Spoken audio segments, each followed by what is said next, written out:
انوکھی گائیں۔ حضرت سیدنا عبداللہ بن عباس رضی اللہ تعالی عنہ فرماتے ہیں، ایک بادشاہ ایک بار اپنی سلطنت کے دورے پر نکلا۔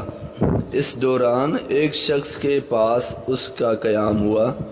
میزبان بادشاہ کو جانتا نہ تھا۔ میزبان نے شام کو اپنی گائے کو دوہا تو بادشاہ دیکھ کر حیران رہ گیا کہ اس سے 30 گایوں کے برابر دودھ نکلا۔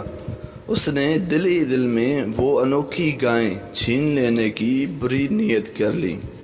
دوسرے روز شام کو اس گائے سے آدھا دودھ نکلا۔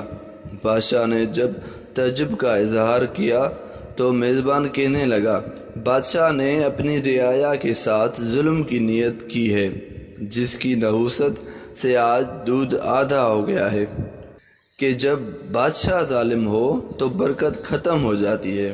یہ حیرت انگیز انکشاف سن کر بادشاہ نے انوکھی گائے ظلماً چھین لینے کی نیت ختم کر دی۔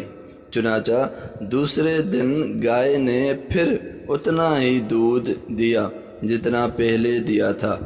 اس واقعے سے بادشاہ کو بہت عبرت حاصل ہوئی اور اس نے اپنی رعایا پر ظلم کرنا بند کر